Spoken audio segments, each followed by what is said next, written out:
be emotionally invested in disgusting things and people. Well, yeah, I mean, I'm a heterosexual female. I know that. Yeah.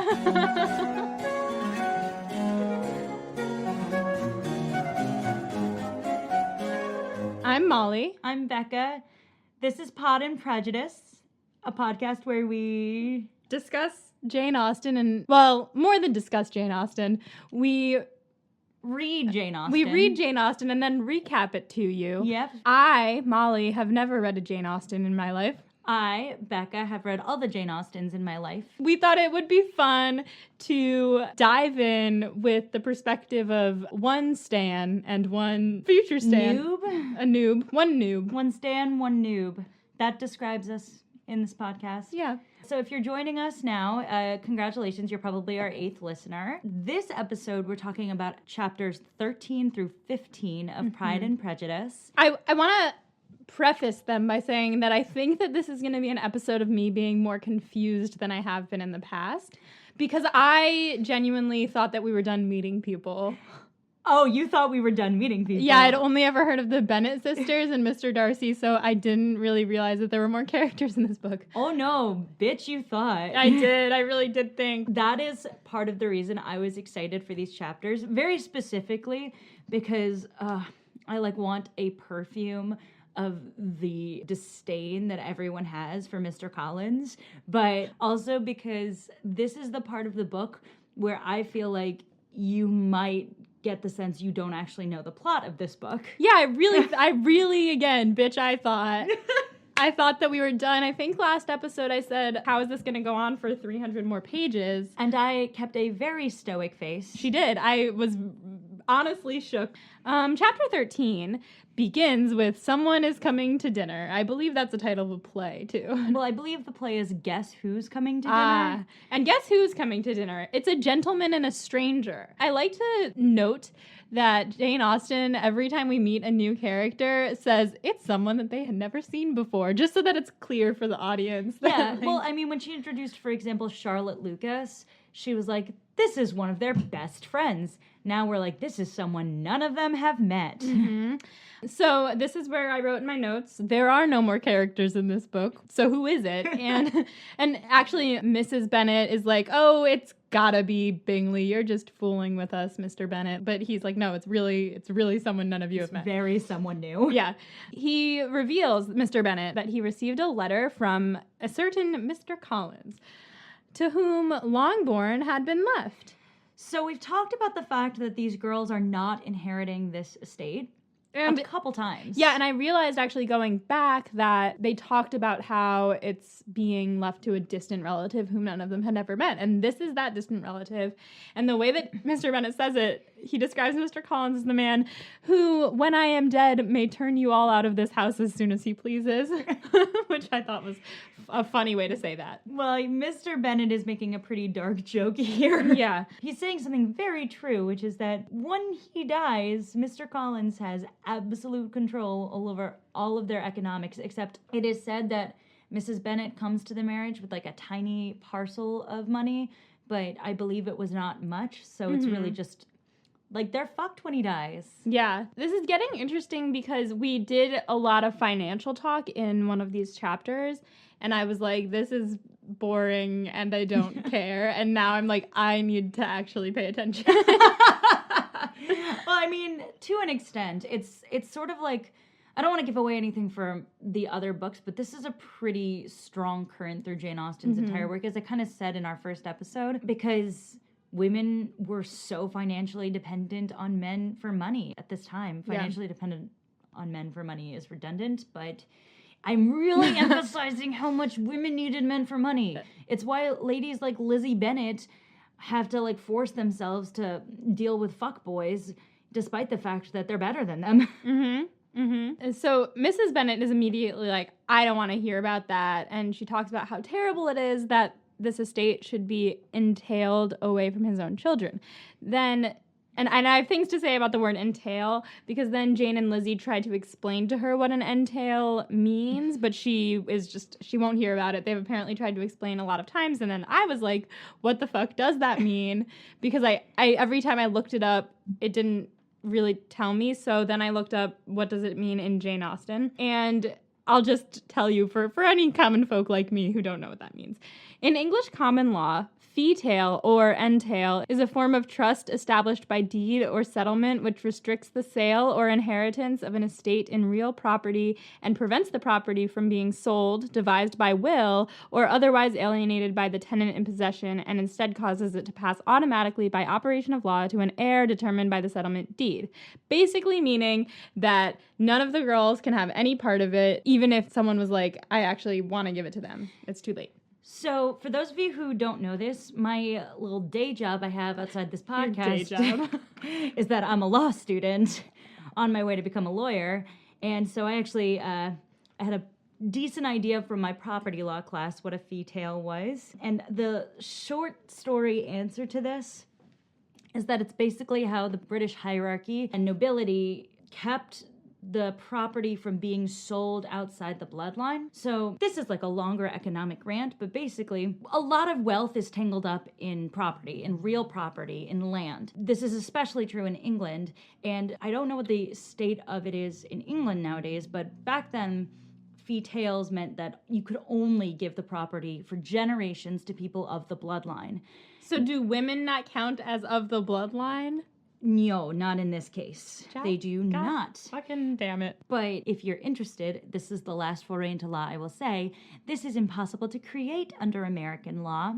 You cannot create a fee-tail in American common law because it is part of sort of cycling the wealth in the country. You cannot tie a piece of property to any one bloodline in America. So yeah, that's a fun fact. Nice.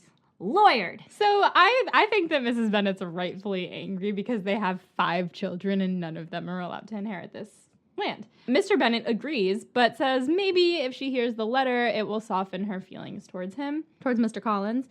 And she's like, it definitely won't. She thinks he's being fake. She thinks he's a fake friend. Why couldn't he just keep the family feud going? Because apparently his father had a feud going with Mr. Bennet. So I'm not totally clear on this, but what I'm deducing is, you know how Darcy and Bingley and the Bingley sisters were talking about some unsavory relatives of the Bennets? Yeah. I think that Mr. Collins is technically connected to the shitty Bennets. Okay. And he is now a learned man, and one of the ways you can sort of fix your birth status in England in this time period is to become a priest. Which he does.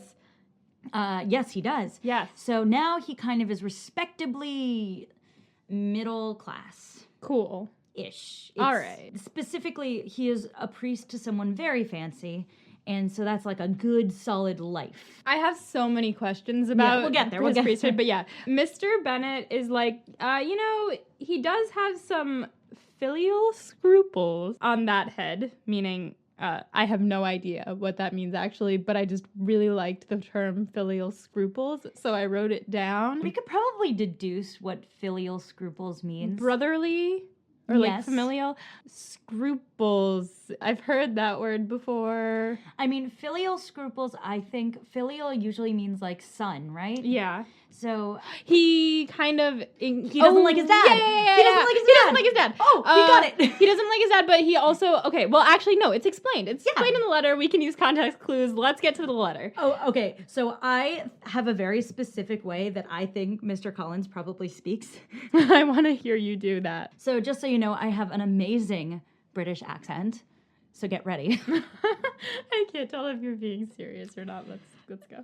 Dear sir, the disagreement subsisting between yourself and my late honoured father always gave me such uneasiness, and since I have had the misfortune to lose him, I have frequently wished to heal the breach, but for some time I was kept back by my own doubts, fearing lest it might seem disrespectful to his memory for me to be on good terms with anyone with whom it had always pleased him to be at variance. There, Mrs. Bennet.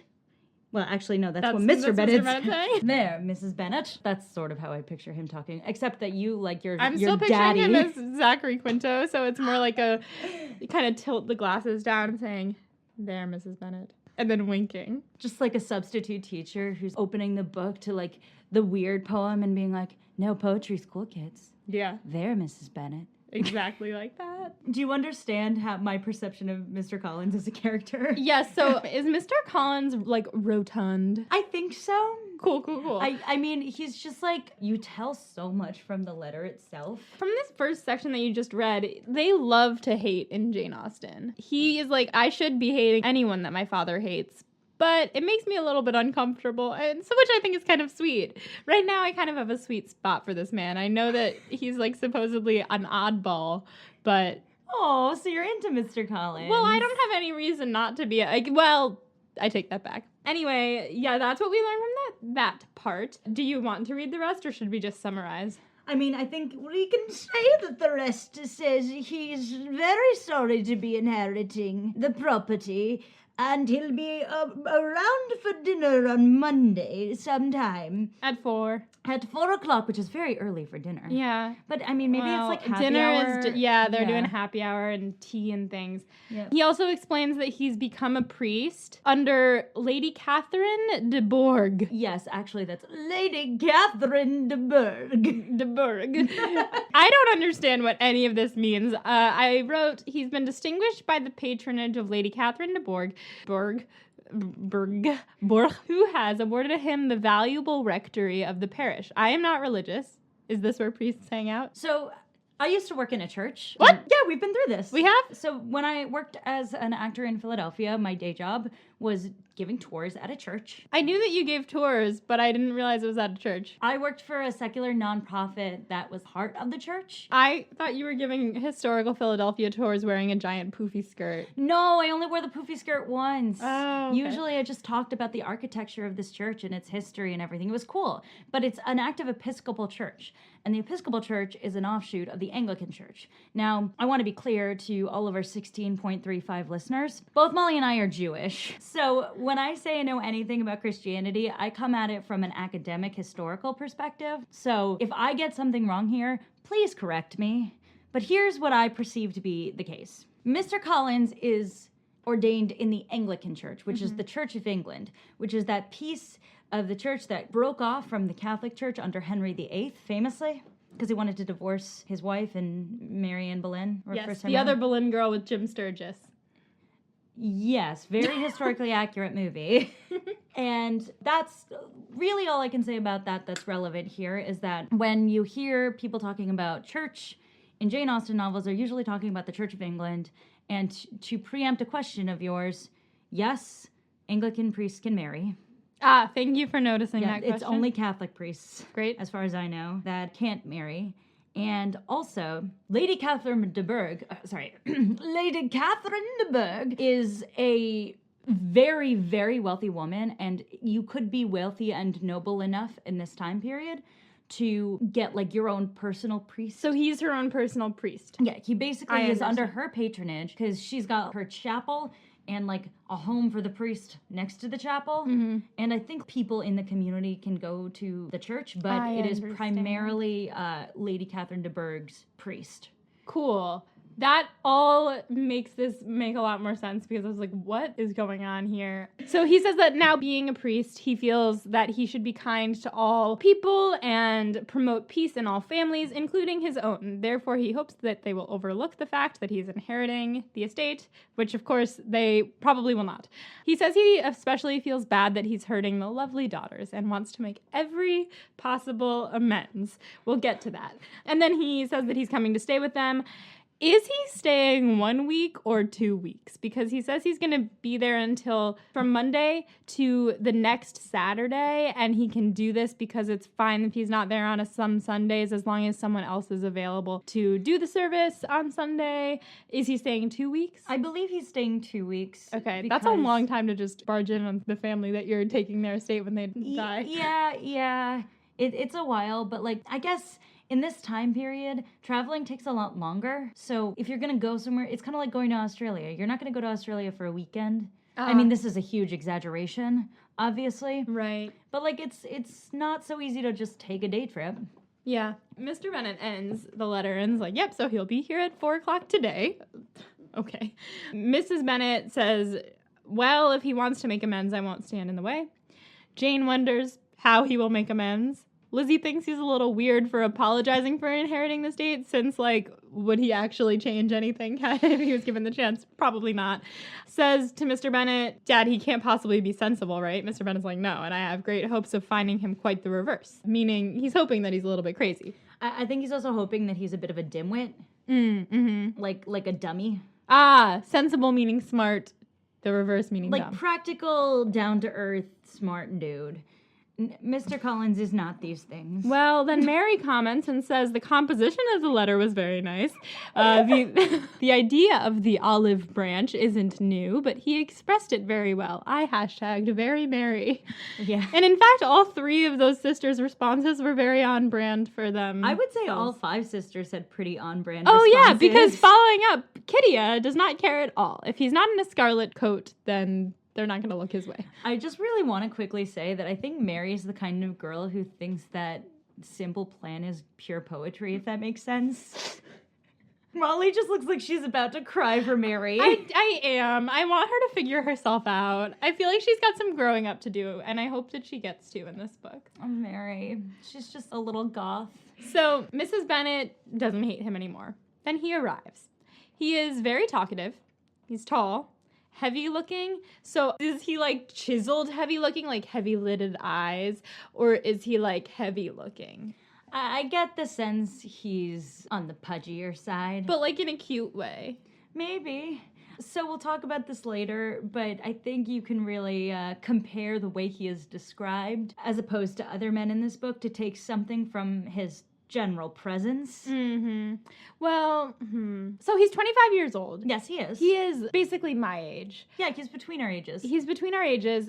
I kind of picture him maybe a little bit baby-faced. Yeah, that's like, a good picture. He's just kind of like a pudgy baby-faced dude, but tall. I'm not gonna comment. And like, he's cute, but he's grody. But he's grody. We'll get into it in a few bullet points. But I don't really like his motivations for coming here. Oh, yeah. We do not get a big mystery as to why Mr. Collins is coming to this home. Yeah, so he arrives, and the first thing that he says is that he compliments how beautiful the girls are, and he doesn't doubt that they'll all soon be married. And all the girls are kind of like, what? And Mrs. Bennet says, oh, well, I hope so. Otherwise, they'll be destitute enough since things are settled so oddly. And I was like, zing. Yep. She's like so backhanded right now. And he's like, oh, you mean the entail of this estate? And she's all like, it's not your fault. It's okay. And he says he realizes it's a hardship, but he comes prepared to admire the young ladies. And I just wrote in my margins, oh, no.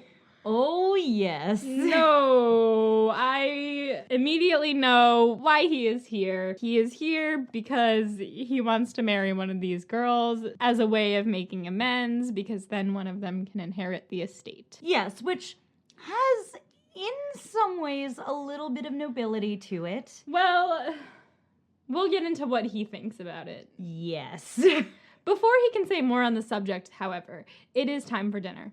He admires everything in the house, and Mrs. Bennet would be touched by how kind he's being if she didn't think he were just viewing it all as his own future property, which I agree with. Then he compliments the food, and he asks which of his lovely cousins, note cousins, made it, but Mrs. Bennet immediately is like, oh no, I have cooks for that. There's nothing for the girls to do in the kitchen.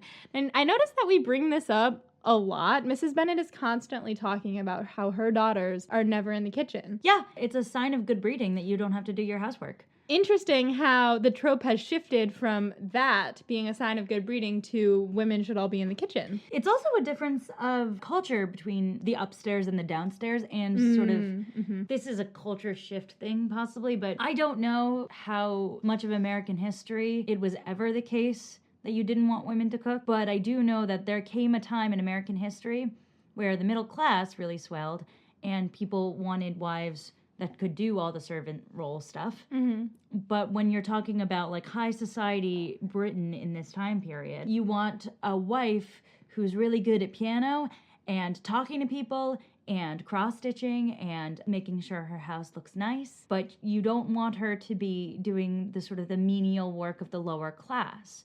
So again, we have these themes of not only what makes the perfect woman, but what makes the perfect high society woman. I am bad at all of these things, except I can kind of like sing and play piano. So. I don't. You made me really good pasta with tomatoes the other day. I did. Well, then he just apologizes for 15 minutes for having offended Mrs. Bennet, and she's like, "Please don't. It's okay." Well, Mrs. Bennet is like so amenable to compliments. She does. Oh, she means please don't as in please keep going. It's like I was stop. So that's where we kind of end for chapter 13. I'm just upset that he's trying to marry one of his cousins. If marrying of cousins is something that minorly upsets you, maybe this isn't the book for me. No, this one. I mean, well, I don't want to give anything away. Just generally in Austen's work, there's a little bit of a suspension of disbelief there with certain other books. Mm-hmm. Well, I suppose he's a distant cousin.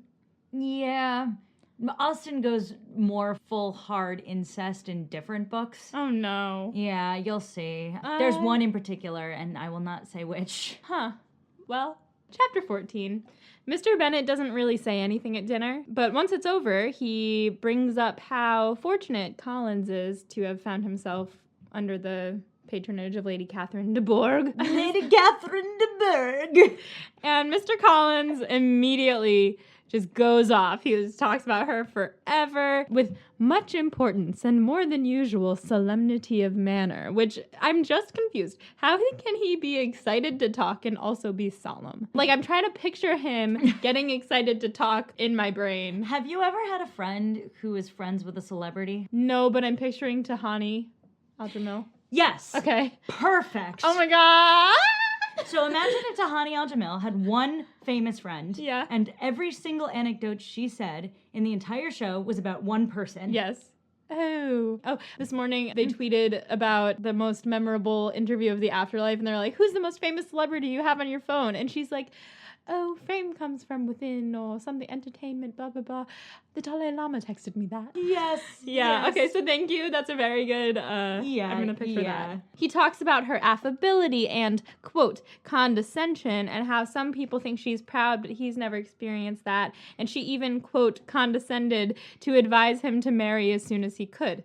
There are several questions. Condescension. I looked at that footnote, which I was really nervous because it said condescension, there's a footnote, and I was like, I'm not looking at any footnotes because I don't want to accidentally see a spoiler, but I did look at that one because came up so many times, and what it says is that his use of the word condescension so much, and condescend, is supposed to show that he's kind of dumb, and it's supposed to reveal flaws in both characters. Don't know what that means. Don't know if we're going to meet Lady Catherine de Bourgh. I am not going to tell you what that means, and it's Catherine de Bourgh. De Bourgh. But I will ask you to speculate about what that means. I speculate that he thinks that she is stooping to be nice to him, like condescending, like lowering herself. Cool. And then I asked about clergymen marrying. And I gave that beautiful, I'm sure, completely 1,000% accurate evaluation of Christianity in general from this nice Jewish girl from New York. And also she told him that he liked his decorating, which was cute. We learned that she lives across the street from him at Rosings Park, and she has one daughter, the heiress of Rosings, and that she has extensive property. I was like, dude, why don't you just marry her? But anyway, Mrs. Bennet is jealous, and she says that she's better off than many girls, meaning her girls, and then she asks him if the heiress of Rosings is hot. And he says that she is! She's the handsomest of her sex because she is of distinguished birth, meaning her mom is hot, question mark, or she's rich, question mark? She's rich, but more than that, she's of noble blood. So, like, the Bennets... So that makes her hotter? The Bennets are not of noble blood. The Bennets are wealthy for this time period. Not the wealthiest. Darcy's clearly wealthier. Mm-hmm. Darcy is not of the high noble blood. But, like, basically, Lady Catherine de Bourgh has a vein of royal blood in her. Okay. So maybe other people can talk about this as well, because I know there is, like, a certain level of wealth in Jane Austen's England that means that the lady is all good to go, even if she... Because the Bennet sisters are not inheriting their estate, but baby de Bourgh is inheriting her estate, I believe. I want to look up how to pronounce de Bourgh. Oh no, don't do that. You'll get spoilers. Oh my god, okay. Ah! Ooh. It's Lady We're just Catherine gonna say de de Bourgh. Bourgh.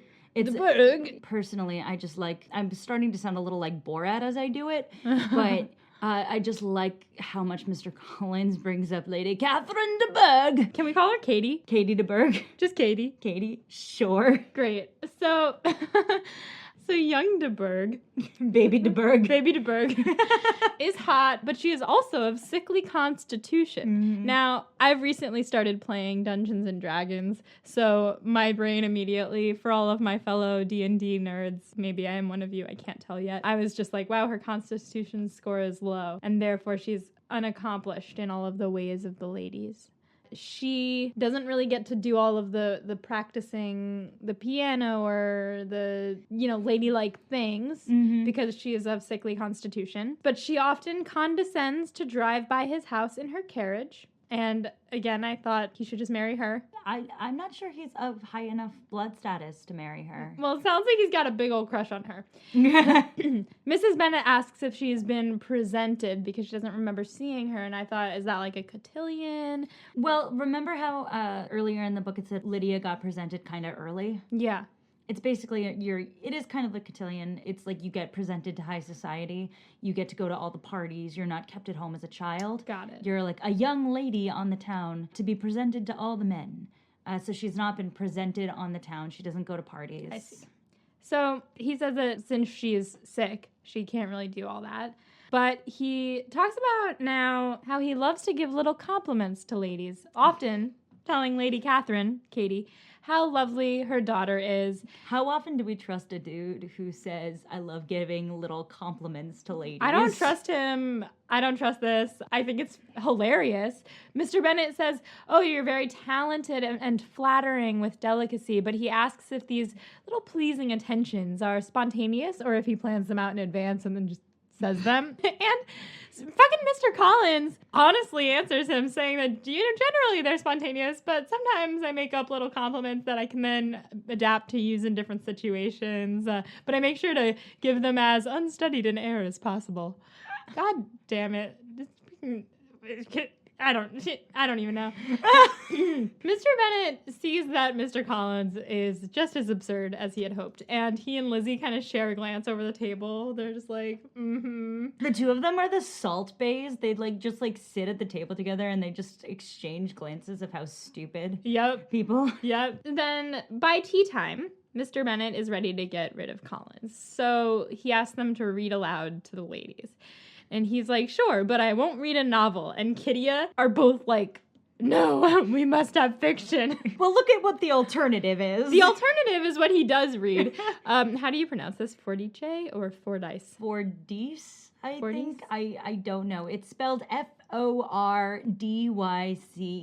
I'm going to say... Fordyce's Sermons. Fordyce's Sermons, which is a book of conservative advice on female conduct and education. And Lydia just straight up interrupts him and starts talking about the officers in town. She mentions that Colonel Forrester is going to hire someone named Richard, okay? Mm-hmm. And she's planning to go to Meryton tomorrow to ask when Mr. Denny is coming back. And Lizzie and Jane are like, Lydia, what are you doing? And Mr. Collins is super offended that she interrupted him. And what exactly does he say in that moment? It's so good. I have often observed how little young ladies are interested by books of a serious stamp, though written solely for their benefit. It amazes me, I confess, for certainly there can be nothing so advantageous to them as instruction. But I will no longer importune my young cousin. You should do audiobooks. No, I would just want to narrate everything as how I picture Mr. Collins speaking. Yeah, but that's how some audiobook narrators speak. I feel like you could be good. Yes. I've been listening to Lord of the Rings audiobook. For the first time, I've never read Lord of the Rings. Oh my god, me neither. Wait, really? Yeah. Oh my god, do you want to listen to that next? Yes. I keep getting distracted and when they're like talking about something important and I'm like, oh man, I don't know how we got here. Yeah. But he does that sort of voice for like Gandalf. Gandalf is like this. Wait, do that again? Gandalf is like this. Gandalf is like this. So then he turns to Mr. Bennet and is like, you want to play backgammon? And the girls and Mrs. Bennet are like, no, please keep reading. And he's like, no, it's fine. And then that's the end of the chapter. Yes, it is. Chapter 15 starts with a little bit of a third-person description of Mr. Collins. Yes, the basic summary is he's socially awkward. Yes, extremely. His father was illiterate and miserly, meaning stingy. I had to ask my brother. He went to college, but he didn't really make any friends. It says that he didn't make any contacts that would help his career, but in my mind, he didn't really make any friends. Yeah. He used to be a very humble man, but now that he's become a priest and kind of works for a wealthy woman and all of this, he's become a little conceited, and he is overall a mix of pride and obsequiousness, self-importance, and humility. God, he's like the ultimate mansplainer, a little. Like, have you ever met a guy who's like kind of failed in the world and then he sort of finds his place and you're like, oh, this is good. I've always been rooting for you. And then he Becomes a dick? becomes a huge dick. Yeah. Yeah. Anyway. I don't talk about anyone in particular. Quote, having now a good house and very sufficient income, he intended to marry. Or in other words, being in possession of a good fortune, he is now in want of a wife. And he means to choose one of the daughters. I knew it. To be clear, Molly just wrote in big letters, parentheses, I knew it. Yep. This is his way of amends and atonement, and he's very impressed with himself for being so generous and so disinterested in his own needs and wants. What a fucking sacrifice to have to marry one of the fucking Bennett sisters. Yeah. So Jane is his first choice. Obviously, I guess. And in the morning, he starts chatting with Mrs. Bennet. I imagine that she's like making coffee. I'm sorry, she doesn't cook. You imagine she's just like sitting there drinking her coffee. And he is leaning on the kitchen island and he's like, so I mean to marry one of your daughters. And she says that she doesn't know of any prepossession of her younger daughters, but her eldest is probably getting married soon, so he shouldn't even try with her. I don't really love the word prepossession. It's like, to know if her daughters are seeing anyone, like that she's prepossessed. It does imply that some guy has plucked them off a shelf and intends to take them to the checkout. Yeah. Which is gross. Pretty gross. But let's remember, this is what, like, Mrs. Bennet. 1850, or when did this come out? Oh shit. It's one of her earlier novels, the very early 19th century. Copyright 2000. What year was that, Molly Burdick? 2003. 1813. So he decides, since Lizzie is the second oldest and the second prettiest, he will then marry her. There's a very common thing that happens in bars where you see that one dude who's just in it for the night, looking for the girl, and he'll like walk up to the prettiest girl in the bar, she'll reject him, he'll kind of like take a moment, walk away, and then walk up to the second girl as if she was his first choice all along. And she knows it. She always knows it. And I mean, Lizzie is no stranger to the fact that men love Janes, so like there's a keen awareness amongst all the ladies that like Jane's the first choice, but he's gonna be like, nope. And I love the way he says it too. He's like, oh, but now that I think about it, she is even more beautiful than Jane. It actually says that she's equally next to, which I had a hard time with. I was like, how can she be both equal and next to? I guess like next to on a horizontal plane as opposed to next to and one stop down on the vertical plane. That was a hand motion that I don't know if it's going to translate. I actually noticed in this chapter that Jane Austen got a little bit roundabout with her words. And I thought to myself, is she doing this because of Mr. Collins? I think so. I mean, he seems like a simpleton. Like, not so much as Mr. Hurst. Well, Mr. Hurst is just disconcertingly normal and just there. I was thinking more Mr. Hurst just needs to be fed and slept, and he's fine. Mr. Hurst is literally just a vessel of nothing. He's a living being. He is a living being. And he sleeps. He's apparently married to Mrs. Hurst. I know, but she doesn't really care. Anyway.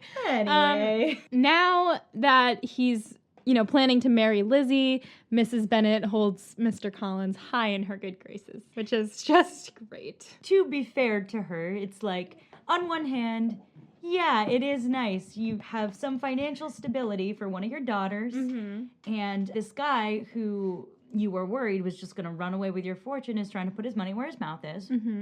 So that's all great.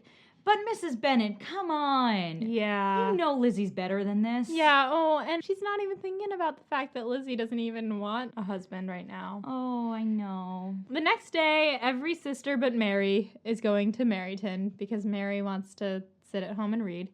Mr. Bennet really wants to get rid of Mr. Collins because he keeps following him into the library, and then he's like gonna read, but then he picks up a book and just talks to Mr. Bennet.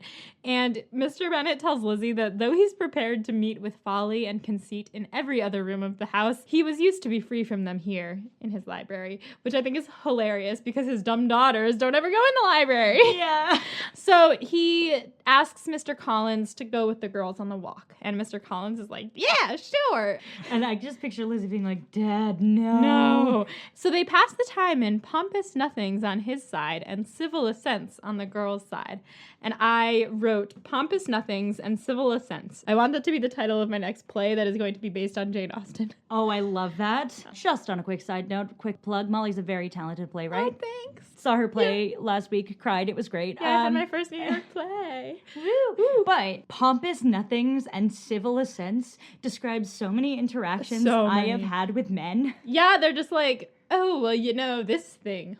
And then you're like, oh, I didn't know that before. You know when an old guy makes a joke and it's like really uncomfortable and you're just like, and you do that little like the girl face we all do where we bug our eyes and pop up our cheekbones and are like, That's this entire thing. Yeah, and I can picture it perfectly. It's so good. Also, civil assents is a really assonant phrase. It is. Like cellar door, civil assents. Civil assents. Catherine de Bourgh. Oh my God. Once they get to Meryton, Kittia is immediately looking for the officers, and the only thing that could distract them was cute clothes in the shop windows. Then, all of them at once, not even just Kittia, but all of them notice a young man whom they had never seen before. Thank you, Jane Austen. Exactly. And again, I really thought we were done meeting characters. I did not think there were any more characters in this book. Bitch, you thought. Yeah, I wrote too many.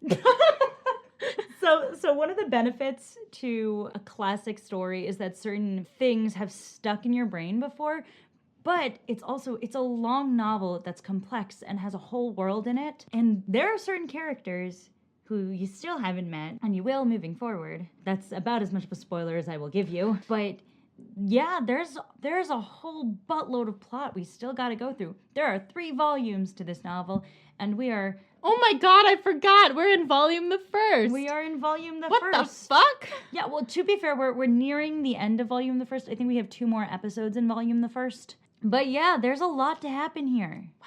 Yeah, Jane Austen was not a simple tale teller. She knew how to weave a very complicated rom-com. Yeah, and I mean, I've never had a rom-com this complicated, so again, I'm very doubtful as to how this is still going to go on for, 300 more pages, and I'm trusting you.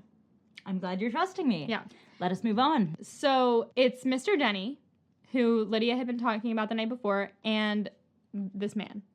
So the man they've never seen before is walking with Mr. Denny. Mm-hmm. He bows as they pass, and then Kittia. For those of you who are just joining us now, Kittia refers to Kitty and Lydia together. Are quite the unit. They're a unit. Kittia is like, we gotta follow them. So they lead the way across the street, and everyone's like, oh, okay. And they all follow. And I love picturing this in my head. They like book it across the street, like trying to be all sleuthy, and then the 2 men turn around and they just like come face to face, and they're like, oh, I didn't know you were there. Freeze frame of them like, oh, couldn't have seen you there. And they were like just walking the other direction. Yeah.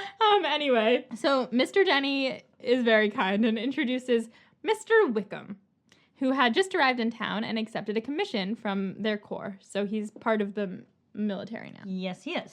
And they are all swooning. It yes. says, the young man wanted only regimentals to make him completely charming. So basically, now that he's got the regimentals, he is hot. Hoya.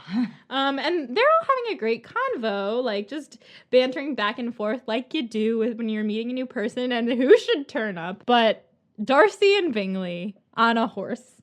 On horses, I believe. I was going to say on horses, and on a horse came out, and then I just pictured Darcy holding on to Bingley. I had the same picture.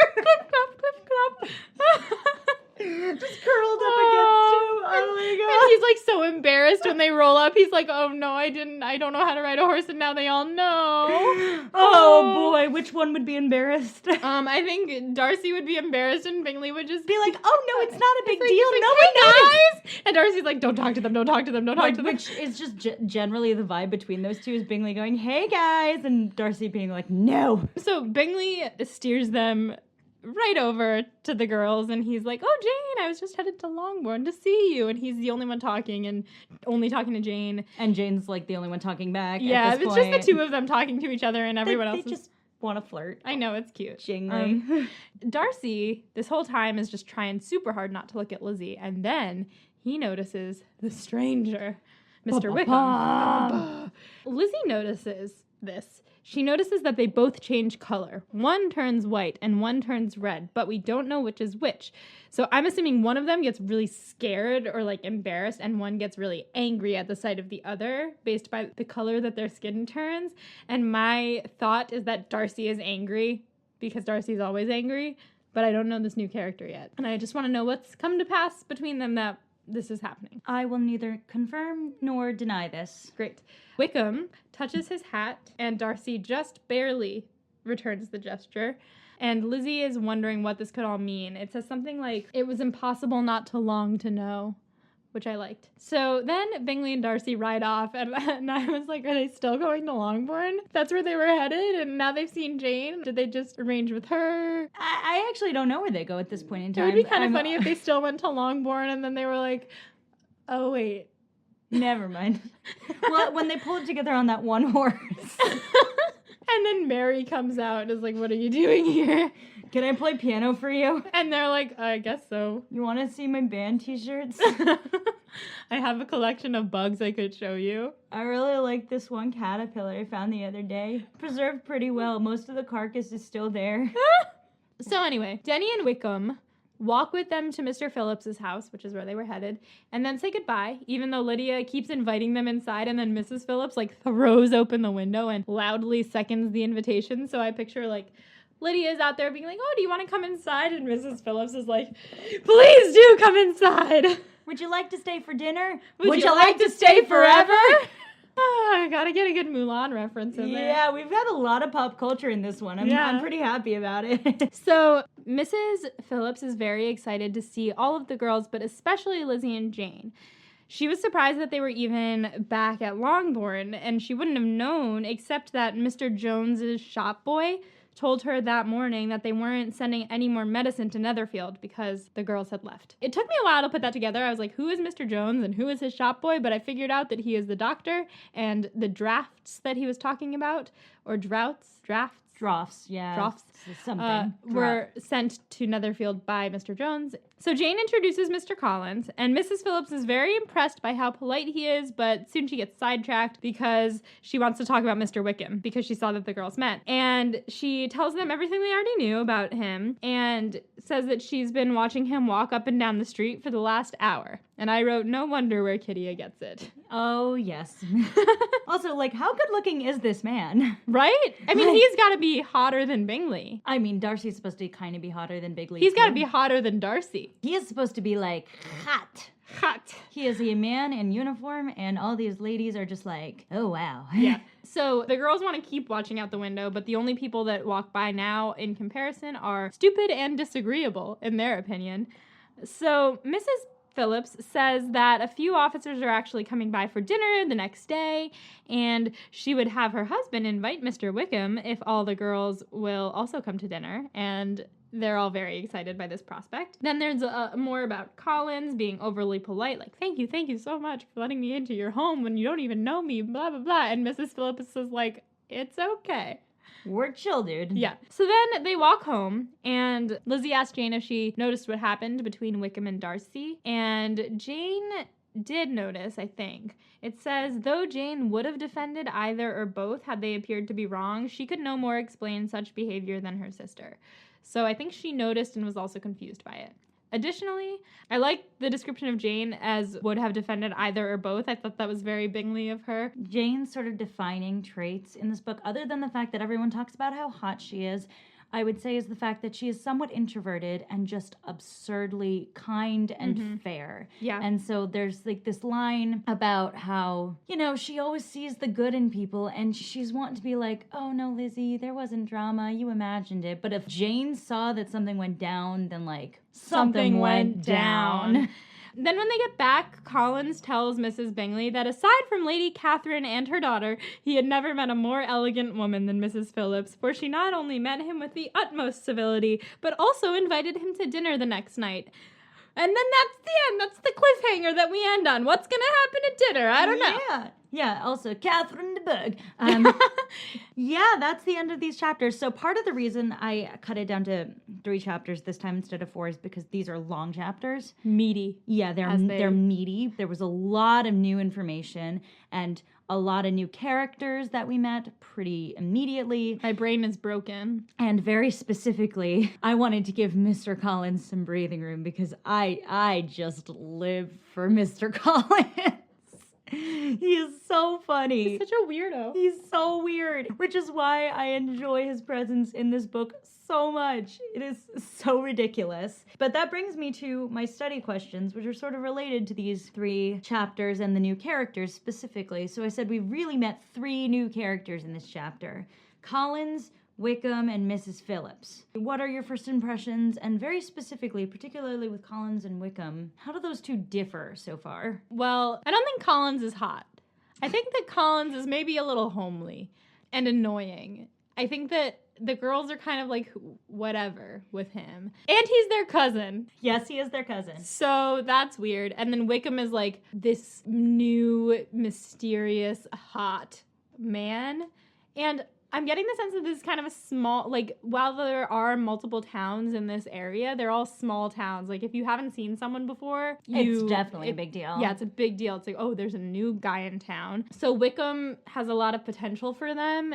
And I think that Collins is like their annoying cousin that is coming to visit and is also taking all of their land when their dad dies. So that's their difference. And Mrs. Phillips is my new favorite character. She's Mrs. Bennet's sister, but she is honestly so much better than Mrs. Bennet. She's their cool aunt. She is so their cool aunt. She's like chill and kind of gossipy and fun, but like she doesn't have Mrs. Bennet's nerves. Right. She's just like, let's talk. I'll throw a dinner. You guys come. I'll invite the hot boys that you like. Yes. Also, I mean, she is the aunt that Kittia goes to go flirt with soldiers. Right. And which she approves. Which, you know, in the time period is not, I don't think, supposed to be the best thing. But also, I'm here for it because Kittia are cute teenage girls. They deserve to flirt with soldiers. I remember in a previous episode, we decided that Lydia is 15. Mm-hmm. So would that make Kitty 16? I think about maybe 17. 16 or they're 17? Like, they're in that range. Cool. So they're like real full adults. Not adults, but they're full humans. Oh, yeah. They're not 8 years old. So this is fine, in my opinion. That's all I have to say on those. Great. So I said we got a lot of mentions of Lady Catherine de Bourgh, and I wondered what your predictions are in terms of, like, what do you perceive of her and her daughter at this point? I'll start with her daughter because I think I have more thoughts on that. I imagine that her daughter is gonna be some sort of competition in some way for one of these girls. I don't know how. I really want Mr. Collins to go for her daughter, but it seems like he's not gonna. So I don't know what's gonna happen there. Is she in a wheelchair? Or is she just going around on her carriage all the time? I will decline to comment. Okay. Because I'm kind of picturing like Nessa in Wicked, kind of like rolling up, and she's super beautiful and makes the sisters all jealous. That's just one thought that I had for her. But I think that she's like the hottest. If anyone is going to be competition for her, it's Jane, and I want to see what happens there. As for Lady Catherine Katie de Bourgh, I don't know. She's really rich. That's what we know about her. And she's noble. So I feel like, one, if we ever get her in the same room as these girls, because in my brain, this story doesn't happen outside of Longbourn and Netherfield and Meryton. I don't see us leaving those places, and I'm going to be very shook if we do. But if we ever get them in the same place, I feel like Mrs. Bennet's going to hate her, and Mr. Bennet will have nothing to say. Dope. Also, really quick 2-word answer to this. Based on what you know now, who would you cast as Lady Catherine de Bourgh in a movie? Oh my god. Gwyneth Paltrow. Okay. So, I wanted to go back a little to how now we have a face on this inheritance drama.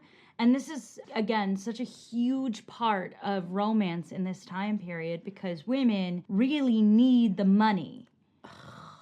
I know I keep making you talk about economics on this. No, but it's not even that. It's that it drains the life from me to think that there is a possibility of one of them marrying Mr. Collins because it will help them keep the estate. That just drains the life from me. It's a tough situation. I think it's so well put. He can't help the fact that he's inheriting. But he's not mad about it either. But, like, if he could, would he stop it? Yeah, no, of course not. It really just does show how dire the straits are for women in these time periods. And it makes a lot of sense. Like, his plan makes sense. It does. I would probably offer the same thing, but it would not be a love marriage. It would be a money marriage. And I would want my wife to still go out and date other people, which is it would not fly in this time period. It's a brutal, brutal thing. Also, he's such a doofus. For real. Like, I feel like now that I'm picturing him as, like, kind of babyface, but still with a mustache and just, like... Oh, my God. Kind of like a peach fuzz. Yeah. Oh, it's so creepy. And he just, like, kind of plotzes around and he, like, talks a lot. And they're like, uh-huh. And he's like, oh, did you know? And they're like, I did know, but I will pretend not to for you. And, but I don't hate him. It's not his fault. That's just who he is. I don't hate him. Oh, Mr. Collins. Before we go into our next question, just our ending thoughts on Mr. Collins, I'll just say... we feel for him. Yeah. It's not his fault. He's kind of homely and uncharming. He's trying. And he doesn't seem like a bad dude. He didn't ask for this money. He didn't. The next question I had is I wanted you to give me a prediction for what you think is going on between Darcy and Wickham. All right. So my brain went a lot of different places. I was like, ooh. I'm going to react to none of it. I just want to get this on the record. So first I thought maybe there's like, they had a past feud with a woman. But I also like to think that Darcy's never been able to get a woman, so maybe not. Then I thought maybe it has something to do with money. But what I would like, I might just be making this up on the spot. I'm going to just make a plot for them. They are distant relatives. Okay. And their families have been feuding for decades and decades. And one of them murdered the other one's brother. No, I'm just doing Romeo and Juliet. Yeah. I was going to say two households, both alike in dignity. But the families feuding. No, I feel like it's got to be a girl. I tried, but I feel like it's got to be a girl. And I think Wickham probably stole away Darcy's love when they were like 18. Maybe they're like childhood best friends or something. And Darcy has never forgiven him and hasn't seen him since then because Wickham and this girl got married and are like in love. And then, maybe she's dead. Maybe she died. And so that's why he's an eligible bachelor now. And Darcy is like still hates him and he's kind of just embarrassed because you can't help who you fall in love with. Cool. We will take that as your prediction on the record for what happened between them. Great. So then my last question for you before we get to my standbys. What are your predictions for dinner? Oh my gosh. Kitty is going to be in heaven. Yes. Just like all of the officers are going to be there. They're just going to be dying. And I think Lizzie and Darcy are going to be sitting across from each other. Mm-hmm. Is Darcy invited to dinner? Do you want me to tell you? No, don't tell me. Yeah. I don't know if Darcy's invited to dinner. I just realized maybe Darcy won't be there.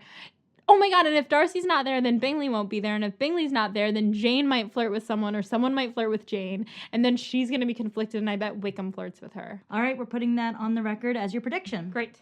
So obviously my last 3 questions for you are, what is the funniest quote? There were so many.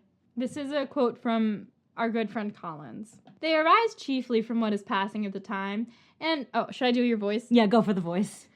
They arise chiefly from what is passing at the time, and though I sometimes amuse myself with suggesting and arranging such little elegant compliments as may be adapted to ordinary occasions, I always wish to give them as unstudied an air as possible. Ultimate fuckboy move. Yeah, I love it. Truly. All right, what's your biggest question moving forward? What the fuck happened between Darcy and... Wickham.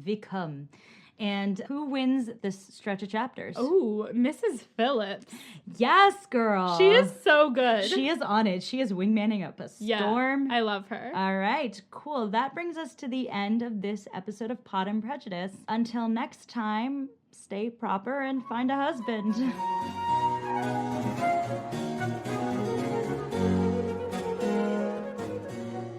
Special thanks to our newest patron, Teresa. Pod and Prejudice is edited by Molly Burdick with art by Torrance Brown. Special thanks to our audio producer, Graham Cook, without whom we would sound like garbage fire. To keep up with the show, you can follow us on Twitter and Instagram at Pod and Prejudice. We're also on Facebook at facebook.com/Pod and Prejudice. If you like what you hear, check out our Patreon at patreon.com/Pod and Prejudice to see how you can support us, or just drop us a rating and a review wherever you listen to podcasts. Thanks for listening.